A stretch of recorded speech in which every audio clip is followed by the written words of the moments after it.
आपकी मुलाकात करवाएंगे, वो जो रिकंस्ट्रक्शन करते हैं फेस की, body, any part of the body which has needed enhancement चाहिए हो उसे, या उससे दोबारा रिकंस्ट्रक्शन चाहिए हो। ऑफ कोर्स आप समझ गए होंगे इन सारी बातों से। He is FCPS polyclinic में ये जी अभी अपनी खिदमत सर अंजाम दे रहे हैं। हमारे साथ हैं doctor Faizan Rahim, he is the plastic surgeon and I am very glad that he is here. कैसे हैं आप? मैं थोड़ा सा अब शक्को शुबात में मुब्तला हो गया। अस्सलाम वालेकुम, क्या हाल चाल है?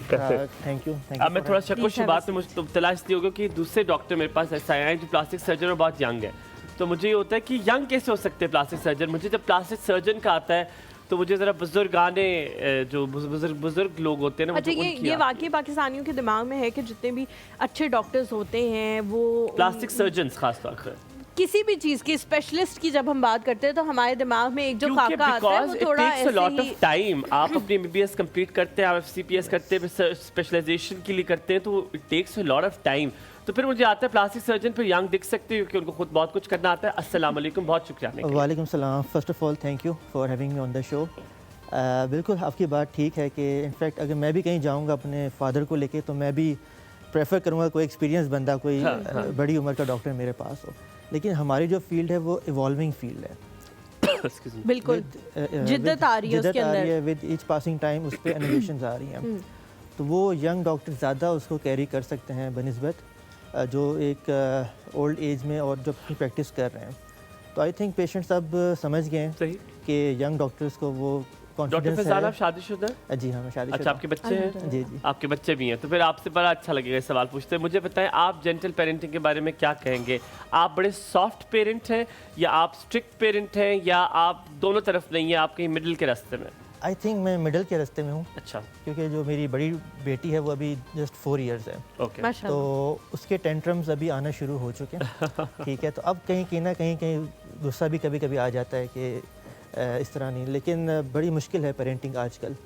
आजकल के दौर में बहुत मुश्किल हो गया पेरेंटिंग। गैजेट्स ने और भी ज़्यादा मुश्किल बना दिया है। एग्जैक्टली। और वो यूज़ टू हैं बच्चे, और उनकी आदत छुड़ाना उस चीज़ से या उनको स्क्रीन टाइम एक फ़िक्स करना बहुत मुश्किल हो गया। आपके बच्चे कितना फिक्स टाइम किया हुआ आपने स्क्रीन? फिक्स टाइम नहीं है, लेकिन जब हमें लगता है कि वो थोड़ा कंट्रोल से बाहर हो गई, कंट्रोल से बाहर है, या अब उसको थोड़ा सा चुप कराना है या वो रो रही ज़्यादा, फिर हम उसको। अच्छा, डू यू रियली थिंक कि ये शुरुआत में ही आपको इसकी तरफ चले जाना चाहिए कि जी ये ऐसे होंगे, रूल्स एंड रेगुलेशंस रख लेने चाहिए ताकि फिर आगे जाके आसानी हो? वरना शुरू में अगर बहुत लीनियंसी दिखाएंगे और फिर रूल्स एंड रेगुलेशंस रखेंगे तो फिर तो बच्चे मानते नहीं है। वो कहते हैं पहले तो सब कुछ बिल्कुल फिट चल रहा था, 12-12 घंटे देख रहे थे और अब जो है वो देख ही नहीं रहे। ऐसा ही आपने शुरू से ना थोड़ा सा शुरू डाल नहीं किया। अच्छा, हम खुद मैं देखता हूँ कि हम लोग खुद यूज़ कर रहे होते हैं आजकल। आप दोनों वर्किंग पेरेंट्स? दोनों वर्किंग है।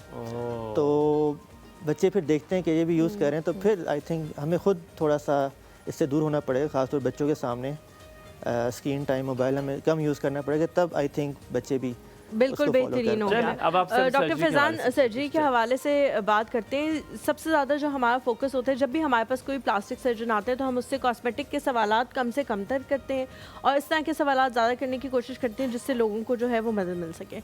मुझे बताएं, बहुत सारे बर्न विक्टिम्स आते हैं, बहुत सारे इस तरह के लोग आते हैं जिनकी रिकन्स्ट्रक्शन की तरफ जाना पड़ता है, उनके मैनेज करना पड़ता है उनके घाव को या उनके ज़ख्म को या जले हुए पार्ट को। किस हद तक मैनेज किया जा सकता है और उसके बाद जो है वो साइंस भी इजाज़त नहीं देती, या अब साइंस ने इतनी तरक्की कर ली है कि फुली जो है वो रिकन्स्ट्रक्शन बेहतरीन तरीके से हो सकती है? बिल्कुल, आजकल बेहतरीन तरीके से हो सकती है। नो मैटर कितनी सीवियर इंजरी थी या कितना सीवियर ट्रॉमा था, कितनी सीवियर डिसफिगरमेंट है फेस की या किसी बॉडी ऑर्गन की, बर्न लेवल कितना हाई है। ऑफ कोर्स कुछ चीज़ें माइंड में होती है कि पेशेंट की लाइफ, क्योंकि बर्न में बहुत ज़्यादा मोर्टेलिटी होती है। अगर फॉर एग्जाम्पल 50% या उससे ज़्यादा बर्न है तो पहली प्रायोरिटी होती है पेशेंट को बचाना।